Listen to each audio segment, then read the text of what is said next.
Junior colleague हैं सुमित जैन, उन्होंने call की और पंडित जी से रिक्वेस्ट की कि ऑफिस में एक गीता ज्ञान का सेशन करवा दें। पंडित जी तो वैसे भी किसी को मना नहीं करते, और जब बात उस जगह की हो जहां उन्होंने सालों काम किया था तो वो कैसे मना करते। वैसे तो अब पंडित जी के साथ के लगभग सभी लोग रिटायर हो चुके थे, लेकिन कुछ जूनियर्स अभी भी वहां हैं और बाकी बीते दिनों की मेमोरीज तो हैं ही। उन्होंने सुमित से दिन और टाइम तय करने को कहा।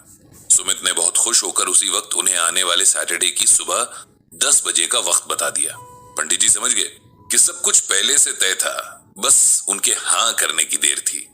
पंडित जी ने सरला जी से भी साथ चलने को कहा, लेकिन सरला जी को उस दिन कहीं और जाना था, इसीलिए उन्होंने चाहते हुए भी मना कर दिया। सैटरडे टाइम से पहुंचकर पंडित जी सबसे मिले।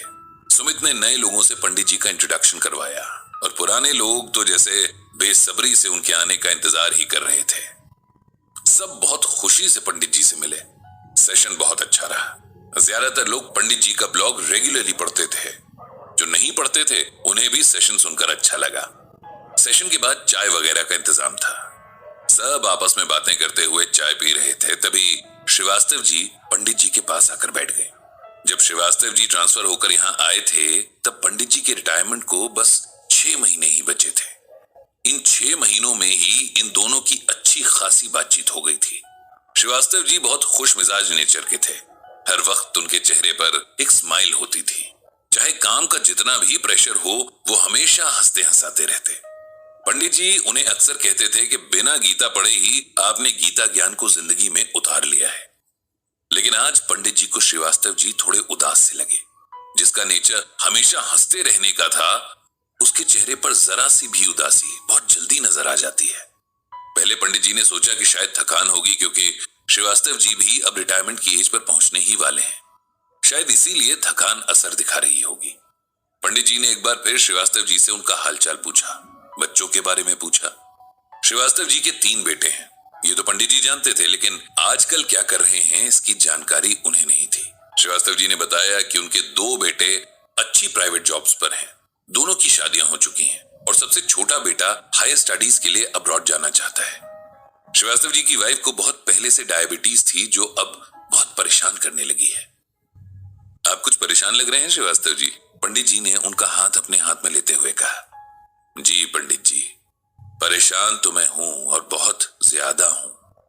कई बार सोचा कि फोन करके आपसे अपनी परेशानी शेयर करूं, लेकिन फिर सोचा कि आप इतना बिजी रहते हैं, अगर मैं भी अपना रोना लेकर बैठ गया तो आप बेवजह डिस्टर्ब होंगे। कैसी बात कर रहे हैं श्रीवास्तव जी, आपकी परेशानी मेरी भी परेशानी है। आखिर 6 महीने साथ मिलकर हम हंसे हैं। अब अगर कोई दुख है तो उसे बांटने का भी मुझे पूरा हक है। पंडित जी की बात सुनकर श्रीवास्तव जी इमोशनल हो गए। फिर वे दोनों उठकर एक अलग साइड में आ गए। श्रीवास्तव जी ने अपनी परेशानी बतानी शुरू की।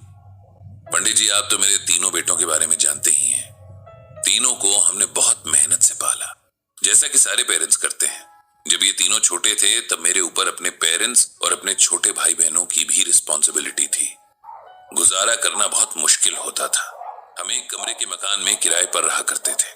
मेरी वाइफ सिलाई का काम भी किया करती थी, ताकि फैमिली की रिस्पॉन्सिबिलिटी उठाने में मेरा हाथ बटा सके। हमने अपने लिए कमी की, लेकिन इन बच्चों के लिए कभी कोई कमी नहीं होने दी। तीनों को अच्छे स्कूल में पढ़ाया, अच्छा खिलाया और पहनाया। हमारे तीनों बच्चे भी होनहार थे। तीनों पढ़ाई में बहुत अच्छे और सिंसियर थे। कभी उनकी कोई शिकायत स्कूल से नहीं आई। हम दोनों पति पत्नी बहुत खुश थे कि बच्चों पर जो भी मेहनत हम कर रहे हैं वो सही डायरेक्शन में जा रही है। धीरे धीरे फैमिली की रिस्पॉन्सिबिलिटीज पूरी होती गईं और हमारी फाइनेंशियल कंडीशन भी बेहतर होती गई। दोनों बड़े बेटे बहुत काबिल निकले और हायर स्टडीज में दोनों को स्कॉलरशिप्स मिली। पढ़ाई कंप्लीट होते ही उनको अच्छी नौकरियां भी मिल गई और फिर एक एक करके हमने दोनों की शादी भी कर दी। दोनों की शादियां उनकी पसंद की लड़कियों से ही हुई हैं। शादियां होते ही दोनों बेटे अलग हो गए। इस बात से मेरी वाइफ को बहुत सदमा लगा। वो सालों से बहुओं के साथ रहने के सपने देख रही थी। मैंने बहुत समझाया कि अब बच्चों की अपनी लाइफ है, हमें उन्हें अपने स्वार्थ के लिए मजबूर नहीं करना चाहिए। लेकिन मेरी वाइफ ने इस बात को दिल से लगा लिया है। वो मुंह से तो कुछ भी नहीं बोलती हैं, लेकिन हर वक्त चुपचाप और उदास रहती हैं। बच्चे मिलने आते हैं, लेकिन मेरी वाइफ का मन इससे नहीं भरता। अब जब से छोटा बेटा बाहर जाने की प्लानिंग कर रहा है, तब से मेरी वाइफ बहुत बीमार रहने लगी है। उनकी शुगर को कंट्रोल करना बहुत मुश्किल होता जा रहा है। डॉक्टर कहते हैं कि उनकी परेशानी की वजह फिजिकल कम और साइकोलॉजिकल ज्यादा है। मुझे समझ नहीं आता कि उन्हें किस तरह समझाऊं। बेटों के इस मोह ने जैसे ऐसे जड़ पकड़ रखी है कि उन्हें कुछ भी समझ नहीं आता। मेरा तो ज्यादातर टाइम ऑफिस में उसी की फिक्र में गुजरता है कि कहीं घर पर उसे कुछ हो न गया हो। अब आप ही बताओ पंडित जी, इस परेशानी का क्या हल है? पंडित जी, अब कहते तो क्या कहते हैं, ये मोह तो जैसे इंसानों के बीच फैला एक पैंडेमिक है। हर कोई इसकी चपेट में है और हर किसी को ये तकलीफ ही देता है। किसी को अपने रिश्तों से मोह है तो किसी को अपनी चीजों से, किसी को अपने पैसों से मोह है तो किसी को अपने रुतबे से। पंडित जी की वाइफ को अपने बेटों से मोह है। उन्हें लगता है कि उन्होंने उन्हें जन्म दिया, पाला पोसा, बड़ा किया, उनके लिए इतनी परेशानियां उठाई, तो उन बच्चों पर उनका अधिकार है। वे भूल गई हैं कि ये बच्चे अलग आत्माएं हैं और इन आत्माओं के अपने संस्कार हैं। पंडित जी ने श्रीवास्तव जी से पहले तो ये वादा किया कि वे सरला जी के साथ उनके घर आएंगे और खुद उनकी वाइफ से बात करेंगे, जितना हो सके उन्हें समझाएंगे। फिर पंडित जी ने श्रीवास्तव जी को ये श्लोक सुनाया। प्रजहात यदा कामान सर्वान पार्थ मनोगतान आत्मनेय वात्मना तुष्टः स्थित प्रज्ञस्तदोच्चेत। गीता में श्री कृष्ण अर्जुन से कहते हैं कि हे पार्थ, जब कोई मानव समस्त इंद्रियों की कामनाओं को त्याग कर उन पर विजय प्राप्त कर लेता है, जब इस तरह विशुद्ध होकर मनुष्य का मन आत्मा में संतोष की प्राप्ति कर लेता है, तब उसे विशुद्ध दिव्य चेतना की प्राप्ति हो जाती है।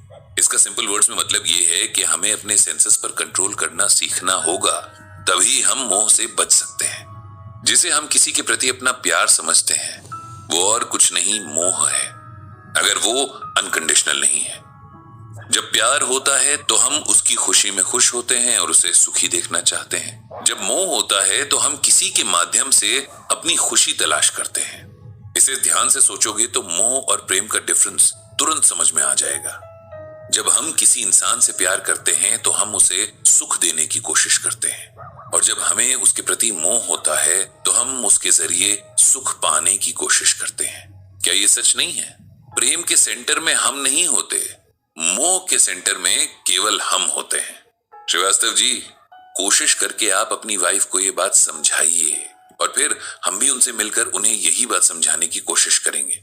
इतना कहकर पंडित जी ने श्रीवास्तव जी से विदा ली और मन ही मन भगवान श्री कृष्ण से सबको सद्बुद्धि देने की प्रार्थना की।